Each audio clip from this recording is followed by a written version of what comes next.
सवाल है आज का। इसको लेकर मैं बात कर रहा हूं आप लोगों के साथ। नाम तो मैं शेयर नहीं करूंगा। इन्होंने लिखा है कि सर, मैं 10 दिन में से 7 दिन मेरी तबीयत बहुत खराब रहती है। मैं बहुत होपलेस हूं। कैसे होगा कुछ समझ में नहीं आता। मेरे मम्मी पापा का सपना है कि मैं एक टीचर बनूं, लेकिन मैं उम्मीदें खो चुकी हूं। एक मूवी है इम्तिहान, उसका गाना है किशोर कुमार का, बहुत सुंदर सा। रुक जाना नहीं कहीं तुम हार के, कांटों पे चलकर ही मिलेंगे साए बहार के। जीवन में कभी भी गरीब परीक्षक मत बनो। गरीब परीक्षक का मतलब समझते हैं? हम हमारी सिर्फ कमजोरियों पे ध्यान केंद्रित करने लग जाते हैं, हमारे अभावों पे ध्यान केंद्रित करने लग जाते हैं। जो रियल हमारा पावर होता है उसको हम भूल जाते हैं उन गरीब परीक्षक की वजह से। क्योंकि गरीब आदमी हमेशा रोना रोता है, रोटी का, मकान का, और उस वजह से कभी वो बड़ा कर ही नहीं पाता है। यदि आप अपने बारे में सोचते हैं, यदि आप अपने ऊपर ध्यान केंद्रित करते हैं, तो कहते हैं इंसान खुद बढ़ने लग जाता है। और यदि आप अपनी बीमारी पे ध्यान केंद्रित करते हैं, तो याद रखना कौन बढ़ेगी, वो बीमारी बढ़ने लग जाती है। आप हर चीज में कहीं ना कहीं पॉजिटिविटी निकाल सकते हैं। कि मान लीजिए आप ये कहते हैं कि सर 10 में से 7 दिन ऐसे हैं कि मैं बीमार रहती हूं 7 डेज, लेकिन 10 में से बाकी 3 दिन बचे आपके पास। ये आपकी पॉजिटिविटी है।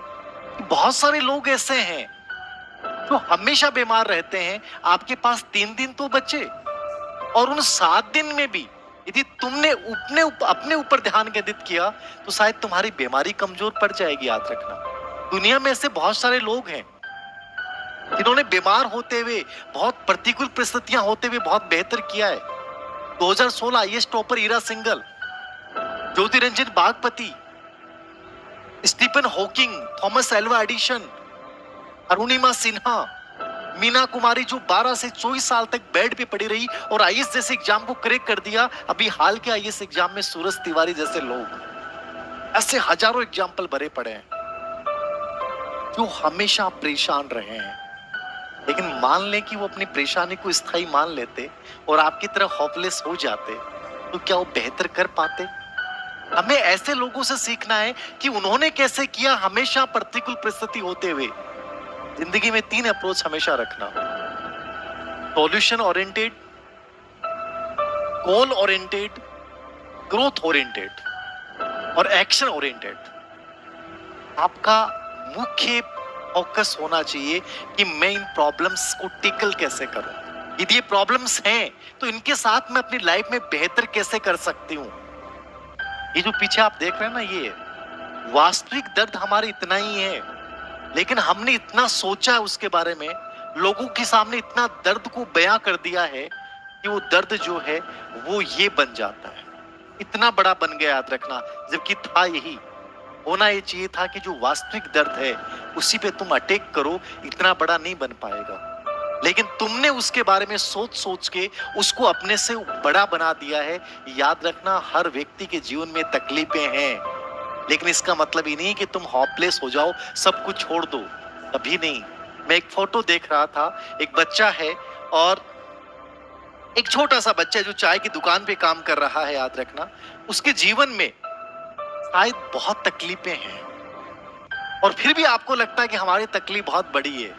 आपके मम्मी पापा आपके साथ हैं, वो आपके सपनों को जीने में आपकी मदद कर रहे हैं। और मैं तो सब उन बच्चों को किस्मत वाले मानता हूं जिनके पेरेंट्स उनके साथ हैं और उनको सपोर्ट कर रहे हैं, चाहे कैसा भी कर रहे हैं, वो कम से कम साथ तो हैं।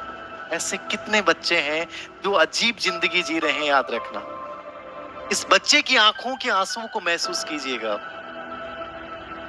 कोई नहीं है इस बच्चे के साथ, ना मम्मी है ना पापा है। याद रखना, और फिर भी एक उम्मीद में एक जीवन जी तो रहा है ये बच्चा।